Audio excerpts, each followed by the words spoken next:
നാഷണലും ഇന്റർനാഷണലുമായിട്ടുള്ള എല്ലാ കമ്പനികളുടെയും ലെൻസും ഫ്രെയിമും ന്യായമായ വിലയ്ക്ക് ലഭിക്കുന്ന കൊച്ചിയുടെ സ്വന്തം optical showroom Jesal opticals. Jesal opticals, opposite TB hospital, Karivelippady, Kochi.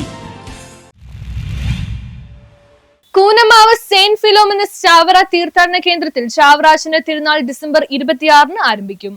Koonammavu saint Philomena's Chavara തീർത്ഥാടന കേന്ദ്രത്തിൽ വിശുദ്ധ ചാവറാച്ചന്റെ തിരുനാളിന് ഡിസംബർ 26 കൊടിയേറും. കൊടിയേറ്റ ചടങ്ങുകളിൽ വരാപ്പുഴ അതിരൂപത മെത്രാപ്പൊലീത്ത ഡോക്ടർ ജോസഫ് കളത്തിപ്പറമ്പിൽ മുഖ്യ കാർമ്മികത്വം വഹിക്കും. ജനുവരി 2 നേർച്ച സദ്യ നടക്കുന്നത്. വിവിധ ഇടങ്ങളിൽ നിന്നുമായി 10,000-ലധികം വിശ്വാസികൾ നേർച്ച സദ്യയിൽ പങ്കെടുക്കും.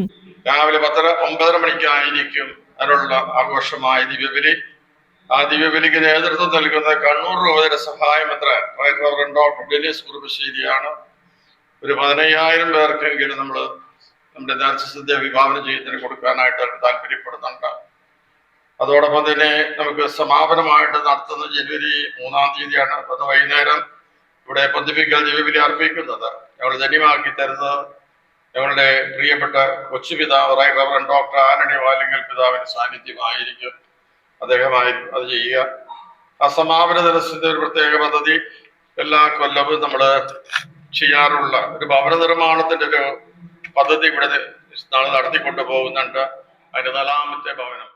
ജനുവരി 3 ചാവറാച്ചന്റെ തിരുനാൾ ദിനം. തിരുനാൾ ദിനത്തിൽ വൈകിട്ട് 5 മണിക്ക് നടക്കുന്ന പൊന്തിഫിക്കൽ ദിവ്യബലിയിൽ വരാപ്പുഴ അതിരൂപത സഹാമെത്രാൻ ഡോക്ടർ ആന്റണി വാലുങ്കൽ മുഖ്യ കാർമ്മികത്വം വഹിക്കും. തിരുനാളിനോടനുബന്ധിച്ച് നിർധന കുടുംബത്തിന് നിർമ്മിച്ചു നൽകുന്ന ചാവറ സ്നേഹഭവനത്തിന്റെ താക്കോൽദാനവും ഇതോടൊപ്പം നടത്തും. എല്ലാ വർഷത്തെയും പോലെ ഇത്തവണയും നിർധനരായ 10 ക്യാൻസർ രോഗികൾക്കുള്ള ചികിത്സാ ധനസഹായ വിതരണവും ഇക്കുറിയും നൽകുമെന്ന് സെന്റ് ഫിലോമിനസ് വിശുദ്ധ ചാവറ തീർത്ഥാടന കേന്ദ്രം റെക്ടർ സെബാസ്റ്റ്യൻ ലൂയിസ് പത്രസമ്മേളനത്തിൽ പറഞ്ഞു. സഹവികാരി father Sinu Chammanikkodath, TJ Paul, Raju Mukkath, Joseph Alappad, Jerry ചെറിയ കടവിൽ, മാത്തപ്പൻ കാനപ്പിള്ളി, ഷാജു മാളോത്ത് തുടങ്ങിയവരും പത്രസമ്മേളനത്തിൽ പങ്കെടുത്തു.